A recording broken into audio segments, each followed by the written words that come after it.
Hello, and welcome to another episode of the Tell Not Show. As always, we are your hosts. We have the fabulous Kirsha Fox, author of Sun of Deception and The White Leaf Child. She is a homeschooling mom of four, avid reader, and gamer.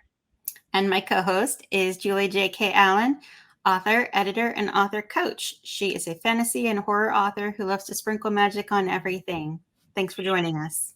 Yes, we're very excited to welcome our guest tonight, so go ahead and tell us all about them. Yes, Diann Floyd Boehm is an award-winning international author. She writes children's books and young historical fiction adult books. Diann writes books to inspire kids to be kind, like themselves, find peace, and to embrace imagination.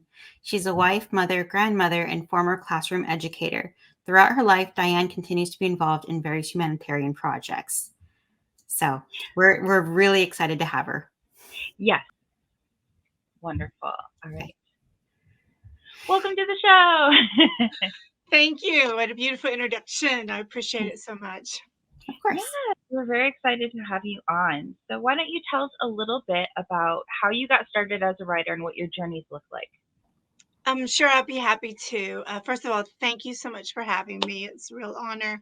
Actually, I was a classroom teacher. I've always been a storyteller. I fell in love with the stage when I was 10 years old and discovered the magic of just making people smile and telling stories. And so even when I was in the classroom, I would be telling stories no matter what age I was teaching. And then you fast forward, having three children, etc. I was working out in the garden one day, and this little inspiration came and said, it's time for you to put the stories to print. And I kept digging and putting flowers down and so forth. And I thought, that's really a great idea. So I cleaned up and went inside and I wrote my first story, and that's how it all began. Oh, how wonderful! I find that I find that a lot of writers that we interview have kind of been writing stories and telling stories their whole life. So it's kind of a natural progression that they make to actually writing it down. Yeah, I think it is for sure. All right. So what are all the genres you write and what draws you to those genres? Sure. Well, I predominantly write children's stories, and that's a natural fit for me because my educational background is pre-K through in the classroom through fifth grade.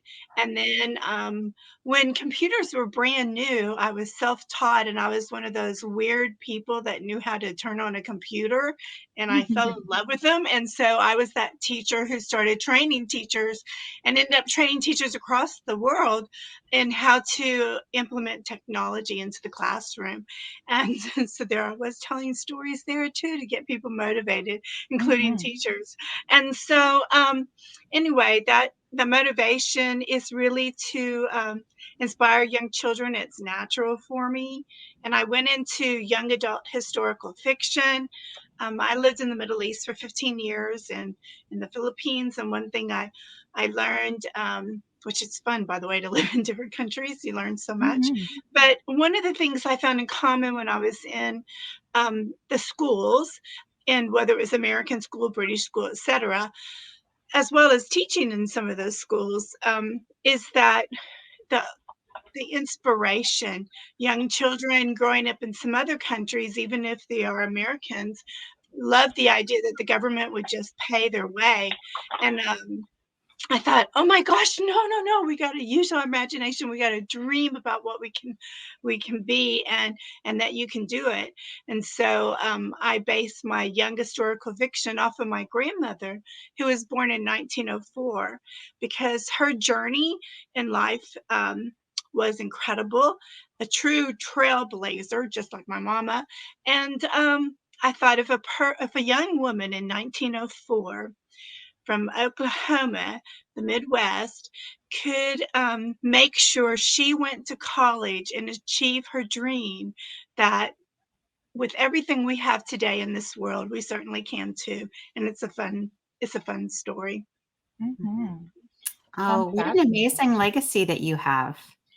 Oh, thank you. Well, it's hard to follow some amazing trailblazers, but even my great grandma, who I knew, because Mama had me so young, at 21, because women married earlier then, that I knew my great grandma, and to know these stories about women and what all they had to do. You Right. know, when you were out in the Midwest in the 1900s, you know, you went from horse and buggy to seeing the cars, etc. But Mhm. you had to you had to know how to survive, Right. and if you didn't just go to the local store in the early 1900s and just pick up everything you wanted, you know, didn't Right. didn't work that way. Mhm.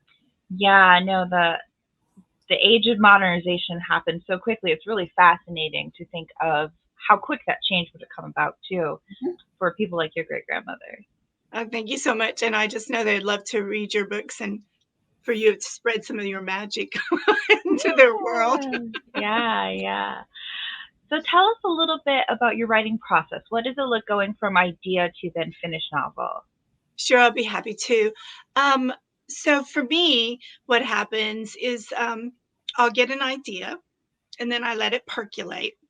Mhm. And then I let it percolate, and then I let it percolate. And Mhm. so when I finally figure, okay, that's right, that's how I want it.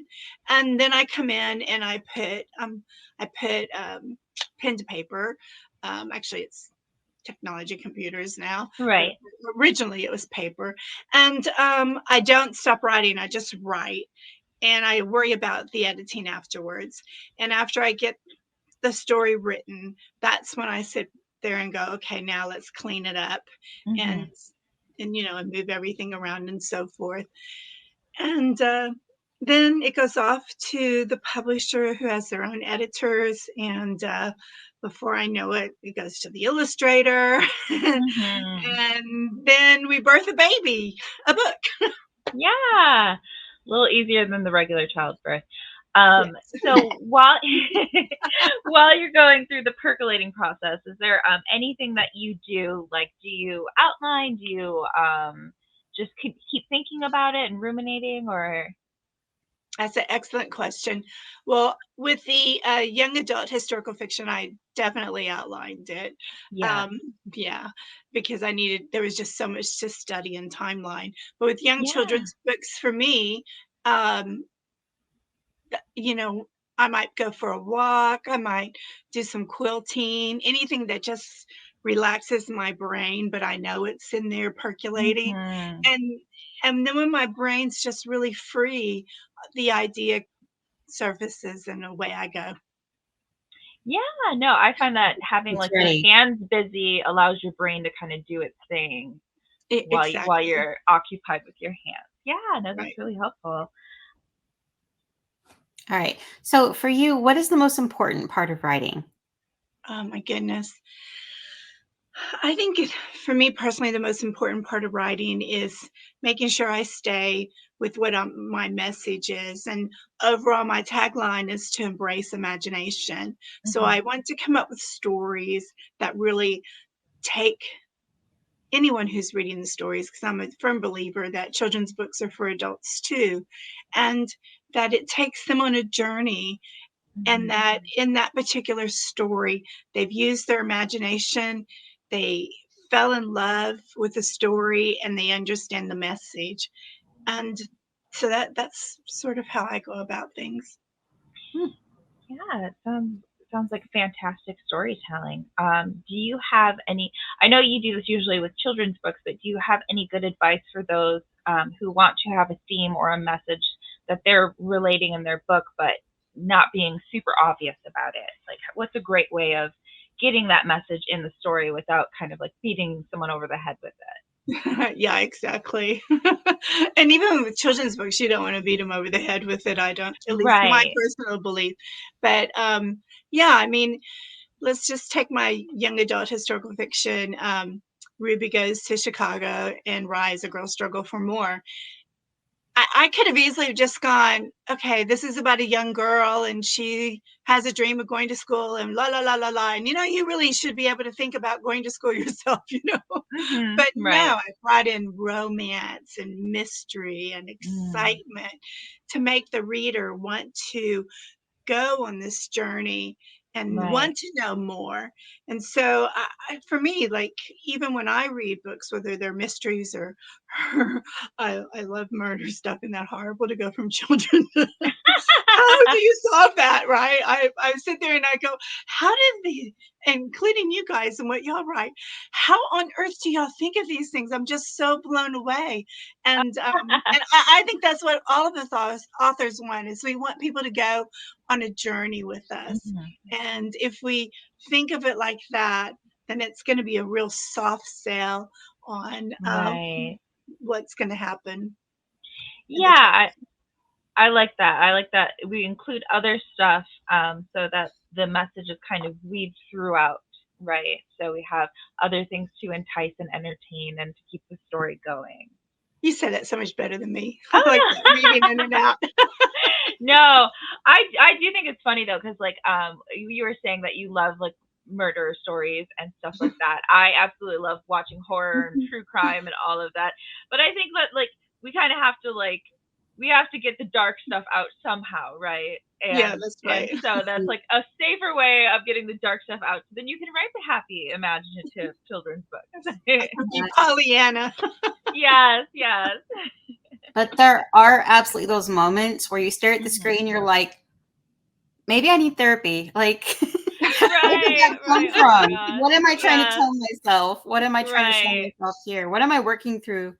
But Yeah. stories actually are a wonderful way to work through some of your darker side things and take other people with you. So, Yeah, I always love that people talk about like everyone has duality. Like look at Persephone; she's the queen of flowers and the queen of the underworld and death. You know what I mean? Like we're allowed to have both in ourselves. mhm, Praise God. Right. Right, right.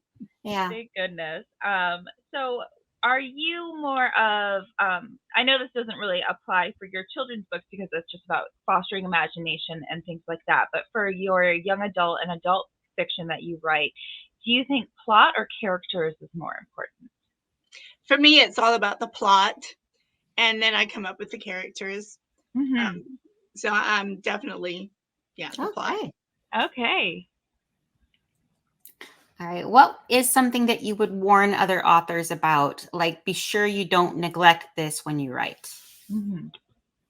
I think I would like to say, and I'd love to know your opinions too, is that especially if you're a young new author, to just write. Don't get stuck on Mhm. that first sentence. Did I write that first sentence so great that everybody's gonna, want this book and it's gonna Mhm, be a bestseller? You Right. just write. And then when you've written the story or the chapter, or whatever part you've written, then if you want to go and work on it, then do it. So I like to think of writing as a piece of clay or Mm. Play-Doh, if you Mhm. relate to that. And then you mold it and you shape it till you get it right the way you want. And then you have your magic for the world to read. mhm. Yeah. I really I like that. often compare writing to like sketching out like art. First you get your like Yeah. lines down and then you solidify, or maybe you like, oh, I don't like the arm that way, I'm gonna change it. And Mhm. but you just keep adding layers and layers and layers until it's perfect. So Yeah. I love your analogy of clay. It's the same thing where you're shaping it, and first you only have a vague blob and it just defines, keeps Yeah. Right. defining. Comes to life. Yes. After Yes, that. Yeah. exactly. All right. So I think what you're trying to say, your advice would be is don't get caught up with perfection Right. the first time you sit down and start writing. Like you're going to have to go through multiple rounds of edits anyway. So just get it Mhm. out onto the paper, right? Absolutely, absolutely. And you don't get mad at yourself. That's just the way it is. Right. And such beauty will come out. And if you're writing children's books, you have to be really careful about the vocabulary. What is the age that you're writing to? You Mhm. know, Mhm. if for an older child, you would say purchase, but for a young kiddo, you would say buy, buy. Right. And vocabulary is everything, because if you don't have the right vocabulary, they're not going to go on the journey with you. That's my personal opinion. Yeah, I think especially young readers get really frustrated when they come across a lot of words they don't know, where they might just like kind of give up in frustration with the book. Right, exactly. Exactly. Yes. Um, do you have a favorite author, and what do you feel they do really well? I wish I could say I had a favorite author. This behind me is my story garden. I probably have over 100 books of children's books from the 1800s up to now, and I love Oh each one wow. of them. Well, some of them relate back to like my grandma's books or my mama's Right. books and so forth. So I feel real lucky. It's a small collection, but still, how cool is that, right? And so for me, I like discovering what authors, even if they're not even famous to people, but they had a Mhm. great story, because I don't think we write to become famous. I mean, that's like, whoa, that's really cool, right? But we write because we have this fire in our gut, and we Mhm. just have to get that story out and pray that somebody will go on the journey with us. And so for me, I like all the authors that I've read. Yeah. So that's where's Yeah. that? No, that's a great answer too. I love that you call it a story garden too, and not just your library. That it's like this growing thing that provides you with like nourishment and stuff. Is what comes to my mind when you say story garden. So I really Oh, love that. thank you so much. So the story garden is all basically children and middle school books, Hmm. and books that I've purchased from friends who write. So now I'm gonna have to make sure I read y'all's books, and And because I love the garden, and I don't have a green thumb, but I like to pretend I do, because I like being in the mud, and I like working in Hmm. the dirt, and as I said earlier, let my mind be free. But to watch the flowers grow is so incredible. Hmm. And I want parents and young parents, young kiddos, to know that just start your library, because if a kid has his library and he's used to it in his own or her in her own room, then they're going to watch it grow, and they're going to Hmm. watch it change, and pretty soon they'll have their own story garden, just like a flower grows. Yeah, no, I love that because I've always heard that the best indicator of children who read is having books in the house Yes. and having that modeled by your parents. And so, like, the best way to get children to read is just to, like, have books around and show that they're valuable. Yeah, I love that. Yeah, exactly. And it's really fun. We always take our young kids to antique stores and Oh let them yeah. find books that were out of print now, but fun to read, so that Yeah. they would know there's different ages and different thoughts. And that really, I believe you'd have to ask them, but I truly believe that made them want to learn about different time periods too. Right, right. No, that is great. And that was one thing that I always appreciated. Like, we didn't always have extra money for things like toys and unnecessary stuff, but like the book fair every year, I could spend as much as I want because it was books, and that was like a really exciting time for me. Is like just having that, like, I want 6 books, mom, and she'd be like, okay, here you go. Like, Oh, yeah. she always found a way to make it work so that I could have the books that I wanted. Yeah, Yes. You were very blessed. I was. Yeah. My favorite thing was going to the library because they had Yes. the little discard section, and you could buy a hardback for 25 cents. And I think the paperbacks Right. were like 10 Yeah. because I'm really old now. It was a bit of money then, but I would save up my money through the week and go and buy a Mhm. stack of books that I got to keep.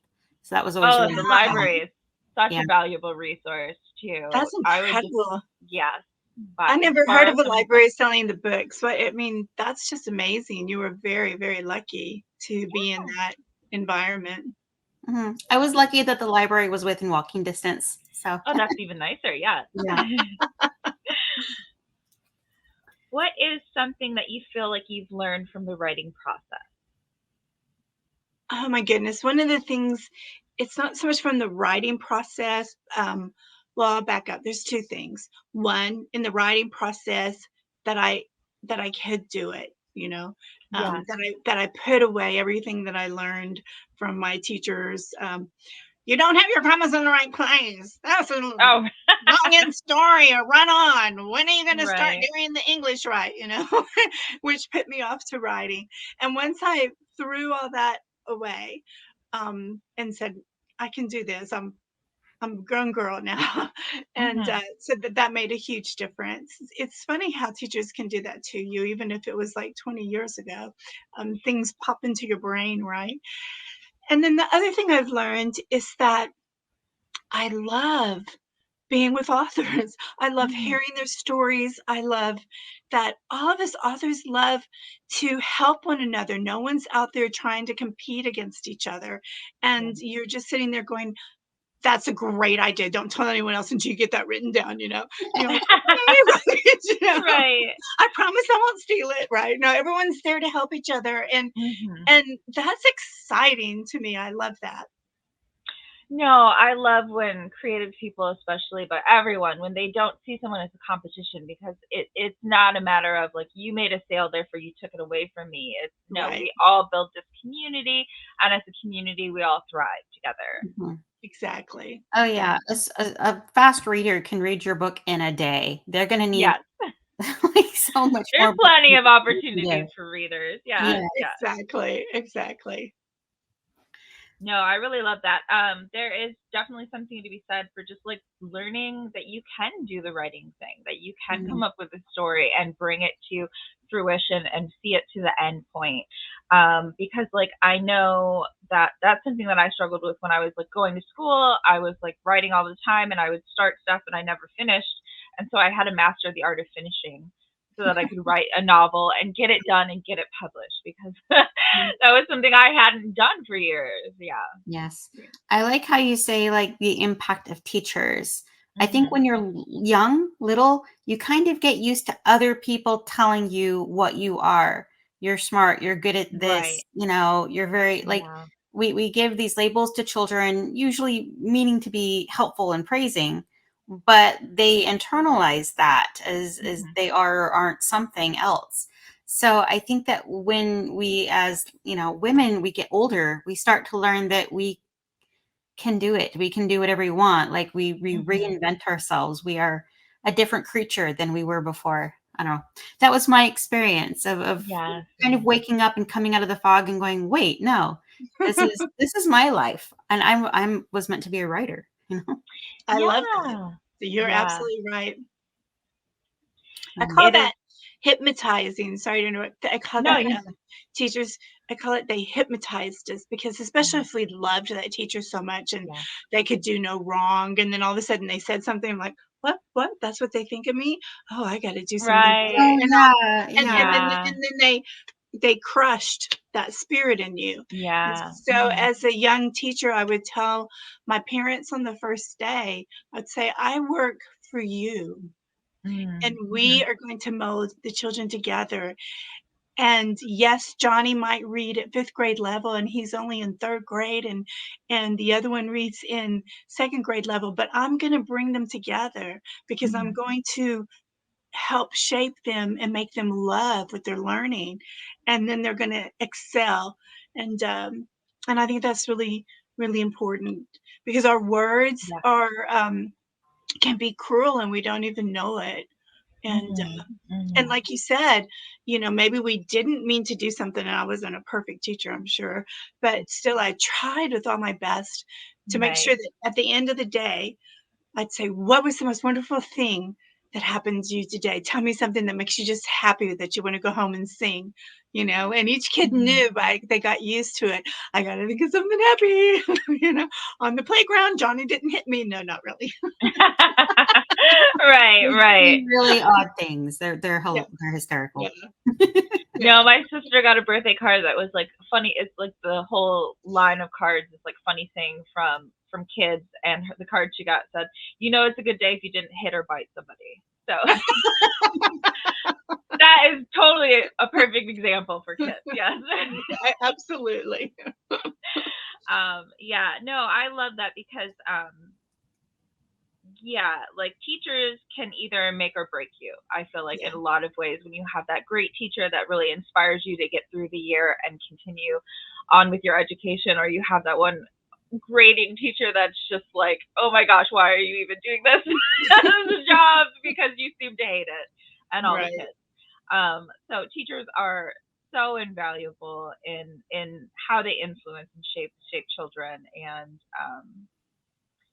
yeah, I can relate to having some harsh critiques from teachers. I'm one of those people that, like, it doesn't matter if I get praised 10 times, if I get one really harsh critique, like, that's what sticks with me. Isn't So that weird how I that can happens? understand. Yeah. Yeah, I can understand, like, how that kind of turns into that inner critic and that voice in your head that's telling you, like, you don't know anything about commas or anything like that. But I'm glad that you overcame that as an adult and was able to say, like, no, I am a storyteller. I am born to write. Yeah, that's wonderful. Thank you so much. Yeah. What is your favorite part of being a writer? Oh, when I get a message from a parent, and sometimes parents will send me a scanned image of a picture that a kid wrote. So, like, for example, Harry the Camel.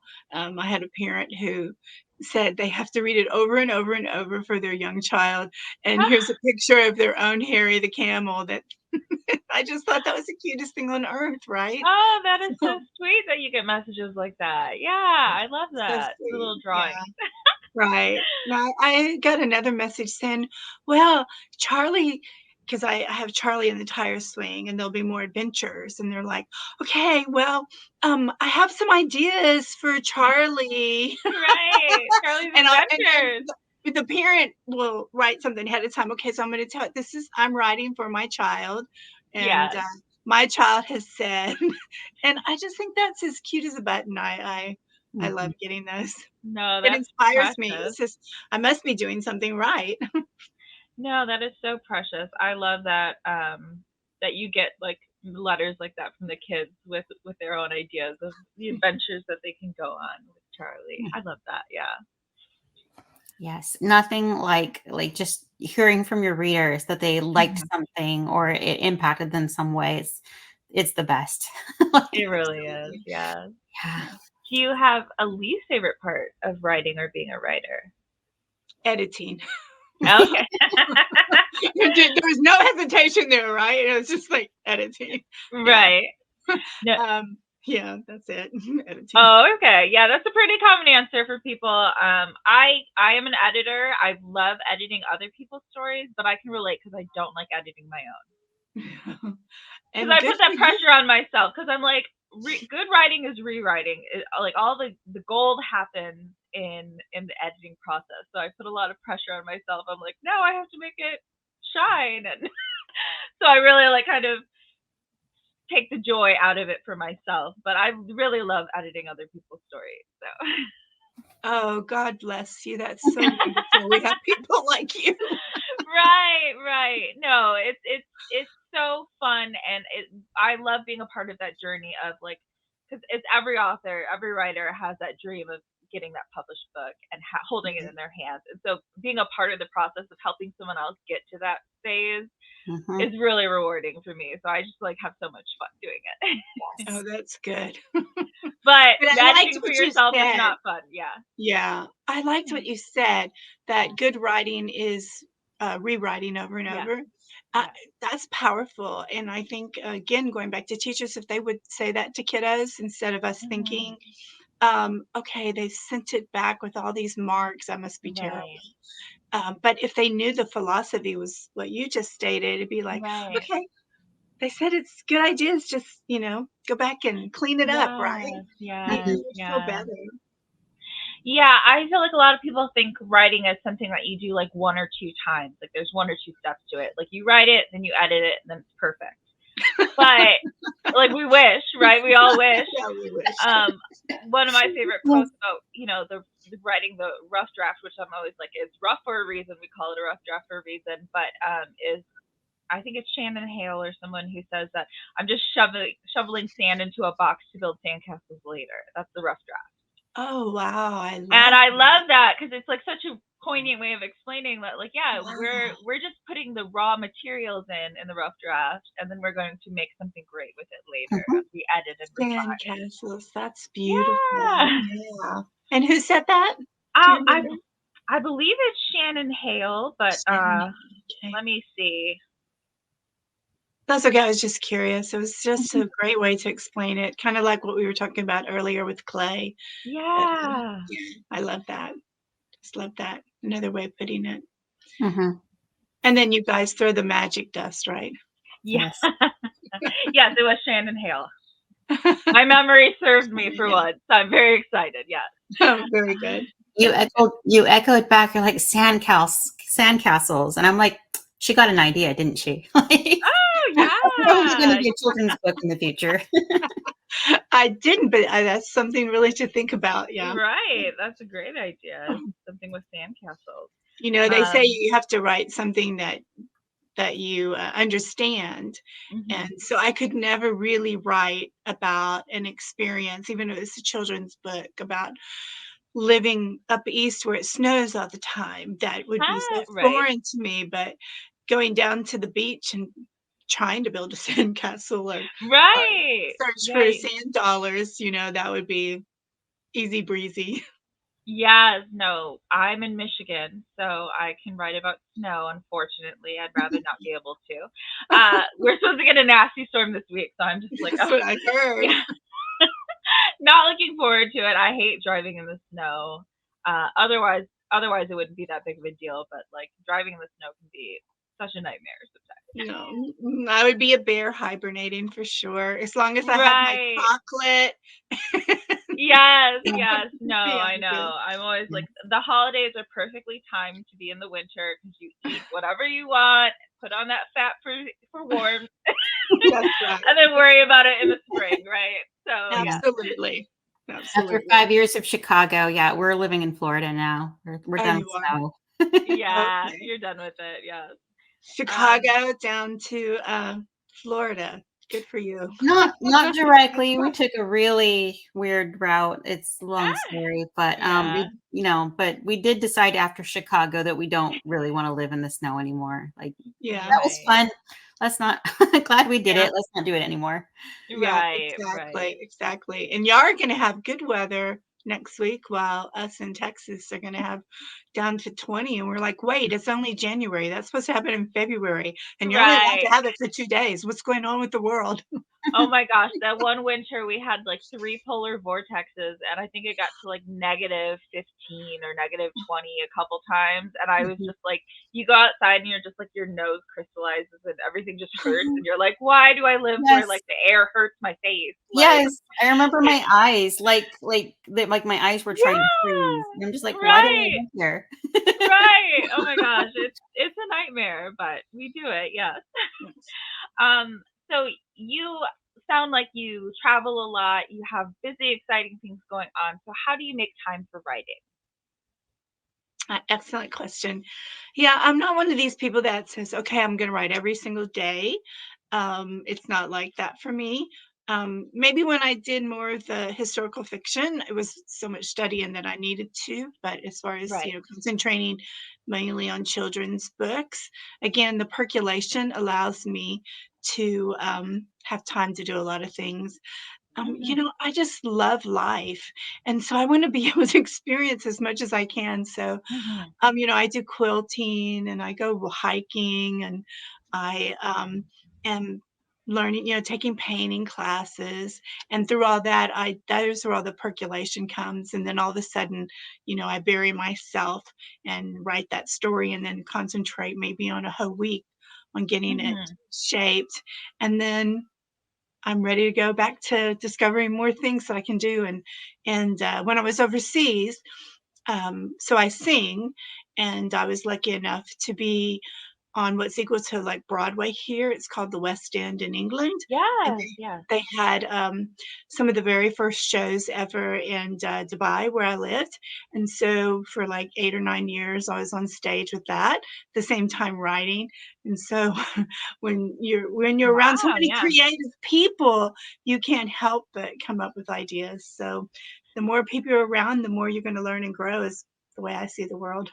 Mhm. Yeah, I love that. And it's very true. The more experiences, the more people you experience, like the more material you have to draw from Yeah, uh, exactly. You to get get those ideas. characters, right? Yeah, yeah.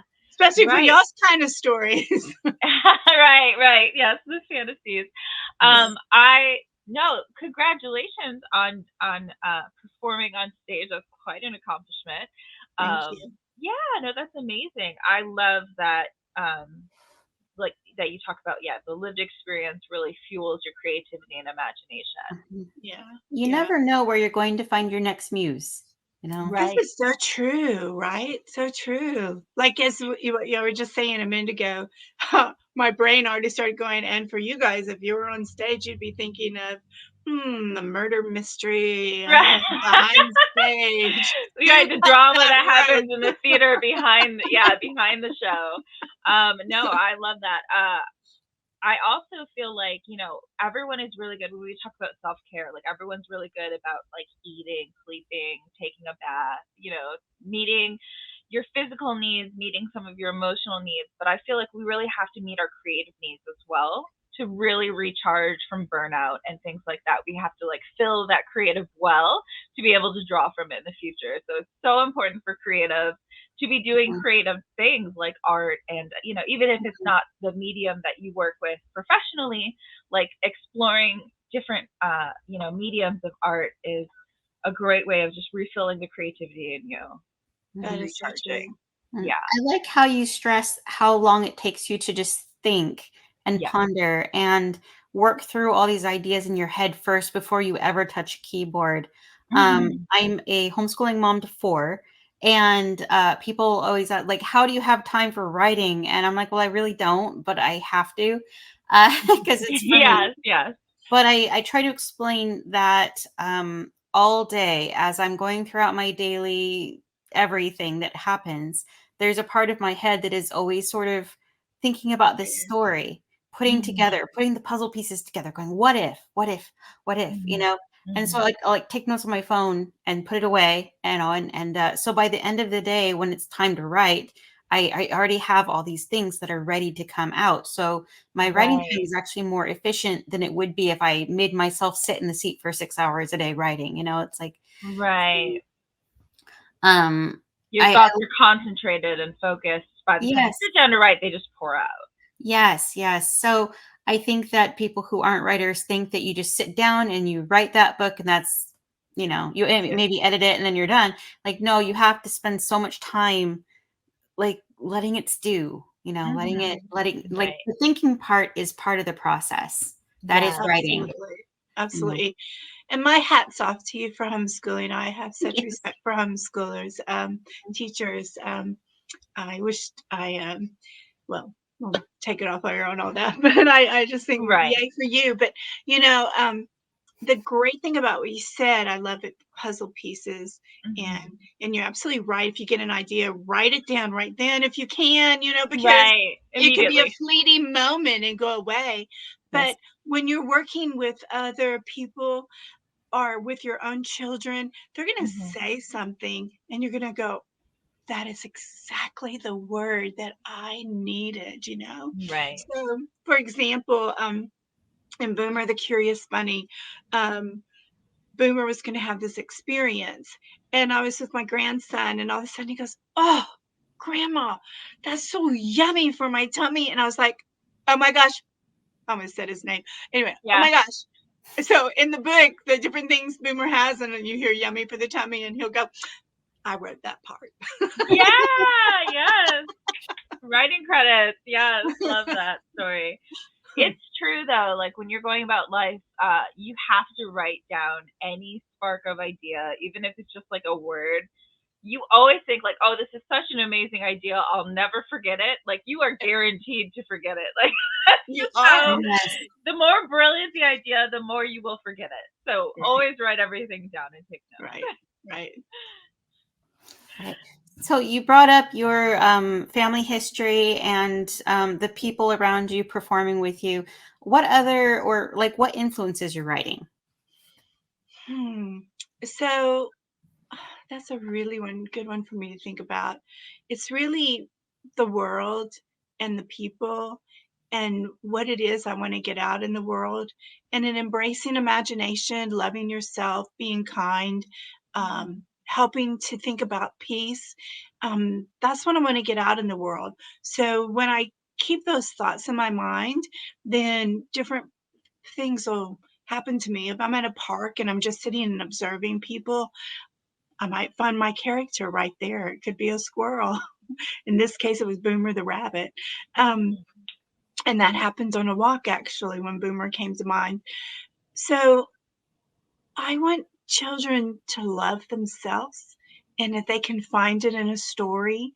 In Charlie the Tire Swing, it's multi-generational, so I love it. Our parents will write me, and it's exactly what I want to hear. That I couldn't even finish the story because my child didn't realize he had a great grandpa. So before I knew it, we were finding out and telling our whole family history about great grandma, great grandpa, and blah blah blah blah blah. And I'm like, yes, that's what I want. I want you to know your family history. And Right. and within that, there's in that particular story, there's all the different seasons and learning about patience. And it takes a while for that seed to grow.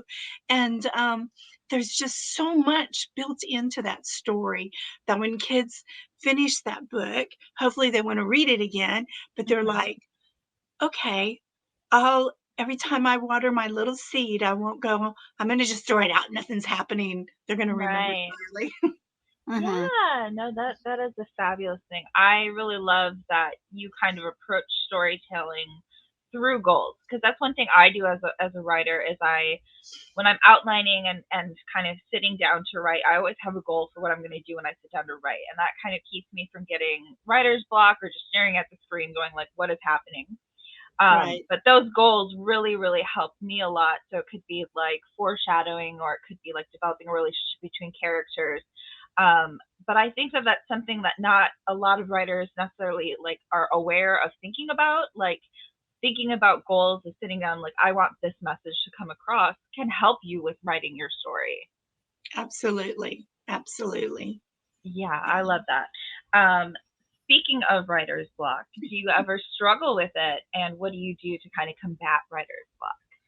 Um, I would say I came up with that more with young adult historical fiction. Right. I really didn't know what I got myself into. So my hat's off to all of you people who write chapter books, mysteries, historical fiction, because I really wanted to nail it correct. And so I was, just I'd go down these rabbit holes because I'd find the history Right. so interesting. And then I'd be like, I need to wake grandma up from heaven and ask her some things she didn't tell me. And I thought I was super close to her, but Right. she's not going to tell you everything my mama had to tell me. I'm like, Right. my grandma did what? But, but, Right. but getting to, when I would get into that moment where okay, I can't go anywhere else. I can't think of another thing to say. And I'm not even halfway through the story. Then I Right. just close it. I walk away.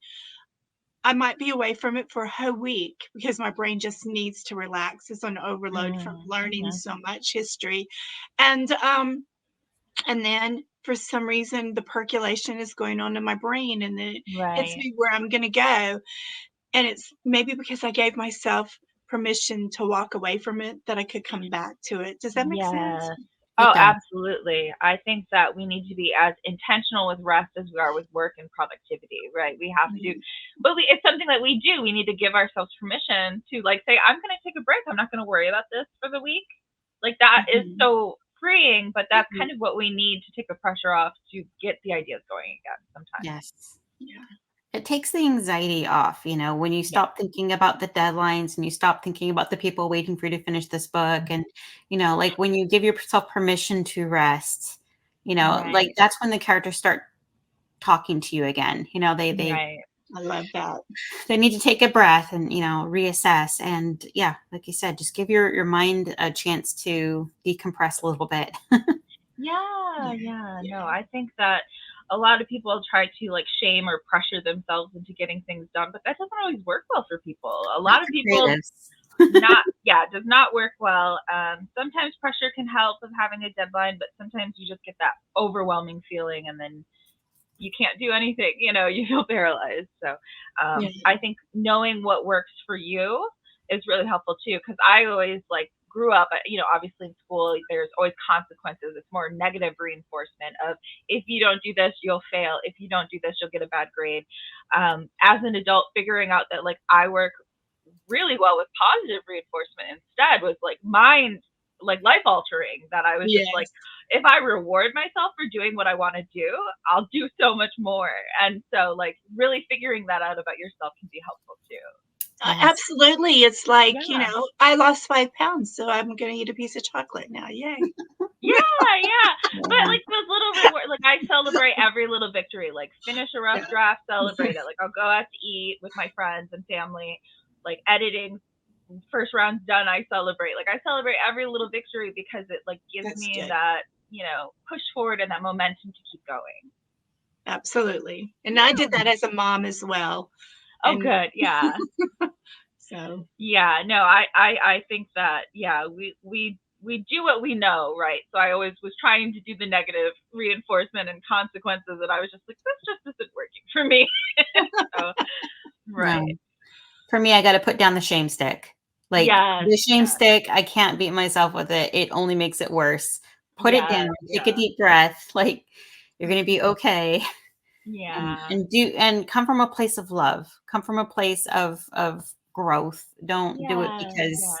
because of the shame if you don't, Right. that is Right. so beautiful. Come from a place of love. I love that. Yeah. That is a really great way of putting Love, it. love, love. We gotta have Yeah. Right. So this is a really fun question. What Yeah. would you consider to be your most significant writing victory so far? I actually completed a book. Yeah. Yes. That first book, there's nothing like it. Yeah, there's nothing like it. No, really and truly. And um, after I had several books published, my high school drama teacher played such an important role in my life, and I wanted her to know that I I wrote some books, and Yeah. and then I wanted her to know that I've been on stage a bunch, and that no matter who I studied from, it was really everything she taught me. That's all Mhm. I really needed to know to go on stage. And it's because she believed in me so much Mhm. that it was her belief system in me that I knew. And I wasn't a star. I was always in the background. Don't Right. misunderstand me. Um, I was just, in the chorus, and I didn't even have speaking parts back then. Well, I did get in Oklahoma one little role. And I can think of a couple more now, but just small little bits and pieces. Mhm. But because she believed in me, I wanted her to know, and I gave her a copy of every book I had published at the time to Oh, say, this is my way of saying thank you. oh, how sweet. Yeah, that's Mhm. what a gem of a teacher, right? I feel like Yeah, we all have that teacher we think fondly of just like knowing, because you believed in me, I could believe in myself and do great things. yeah, exactly, exactly. Mhm. Yeah, Yeah, that's so wonderful. I'm glad you got to have that moment of reconnection with your Mhm. teacher and just saying thank you and stuff, because it's so hard. Like nowadays, like teachers avoid social media and stuff, and I don't blame them. You don't want your high school students finding you on Facebook or anything like that. But it's hard to like reconnect with teachers nowadays too. I feel like, so that's so true. I mean, I would love to reconnect with a couple of teachers to say thank you. yeah, And because I think it's important for teachers to know they made a positive difference. yes, It yes. was easy to do Mrs. Angelo because the high school theater is named after her now. So Oh, nice. Yes, what a legacy. Yes. yeah, so she pops in there and every once in a while, and her daughter is now the theater director. So Oh, nice. Yeah. I was You were able to able to be find Dick her. Tracy and Yeah. find her. No, that is nice. Yeah. Um, I think that teaching is oftentimes thankless. So it's really nice to be able to say thank you for, Mhm. a great teacher. Yeah. Yeah. What are you reading right now, if anything? Um, so I met through interviewing like you guys are doing with me, thank you again, is Herbie J. Pilato. And he is television historian, as well as a Oh. producer and many, many more things, and also an author. And he's written so many books about great classic television, and I love television. I Mhm. I love some of the old shows like I Love Lucy, Bewitched, and so Yeah. forth. So I'm like going crazy reading all of his books, retro television, and he's written a book about Sean Connery, and you just get to learn about all these insights of these people, Mhm. and it's like reading a biography in some ways because you're learning what made that person. So let's say Elizabeth Montgomery in Right. Bewitched. Um, you think, well, she was only, a bewitched, right? But no, Mhm. she turned out to be a movie star, and I had no idea about her background. And so you learn what makes her tick or what made her think of how to handle that character and be truthful on stage. Right. And I love those little insights. So I'm just like totally into reading um, Herbie J. Palato's books right now. Okay. All right. Do you have any writing advice that you were given that you just absolutely hate? Like, did not gel with you, throw it out the window. Don't listen to it. To sit there and to outline and don't write anything until you outline. And I'm like, Mhm. oh no, that's not me. Right. Right. No, yeah. The Yeah. outline and I will send me straight to the ice box and eat everything up because I'm so frustrated because I'm terrible at outlining. Yeah. Yeah. No, I think any book or any advice that tells you like there's only one way of doing it, Yeah, not going to be that helpful. right. Exactly. And Yeah. you need to spend 2 hours sitting down writing, Mhm. and you don't leave the room until you've written for 2 hours. And I'm like, Right. I can Right. talk Yeah. for 2 hours, but I can't write for 2 hours. Right. Right. Or like some people it works really awesome for them to write every Yes, day. Like I could never. exactly. I could Yeah. never though. Yeah. Yeah. So Yeah. Yeah. Well, it's been really wonderful talking with you. I want to give you the opportunity to let our audience know where they can find out more about you and your books online. So feel free to share your socials, your website, anything like that. sure, thank you. Thank you again, both of y'all, for having me. This has been so much fun. What a wonderful way to Oh spend yeah. the day, really. I just love getting to know y'all. Um, so you can find me on my website, diannfloydboehm.com, and I make it difficult because of the spelling of the name. So I'm going to spell it DIANN That's my maiden name, Boehm, Mhm. BOEHM.com. And I'm on almost all social media platforms except TikTok. So you can find me right there. But the easiest way really is to go to my website, hopefully sign up for my newsletter, Mhm. email me. I love hearing from people. If you're like, oh my gosh, I think I'll email her. Maybe I won't email her. Maybe I will email her. I want to be an author. Just write me because I'll listen to you and hopefully inspire you to write your story. And so all social media, my is right there on my website too. So you can just click Facebook, Instagram, LinkedIn, etc. Right. And now that COVID's over, at least the majority of it anyway, I love going to schools, doing book signings. I love going to conferences. I love inspiring people. And I love going in on Zoom and talking to the kiddos in the classroom and Mhm. letting them ask me questions. And just, I'm pretty free and open to work with all teachers in any way if it means to inspire young children. Yeah, Mhm. I love that. What a great kindness to share and be so generous with your time and wisdom. Yeah. That's wonderful. Yeah. Thank you. Well, thank you so much for joining us, Tony. It really has been a great pleasure talking with you. Yes. Thank you so much. And thank you to everyone who's listening along at home. Remember to catch our next episode on Friday when it releases. If you're interested, and remember, there's more than one way up a mountain. If you're interested in being a guest on our show, you can find us on social media at The Tell Not Show or email us at thetellnotshow@gmail.com. Thank you so much again.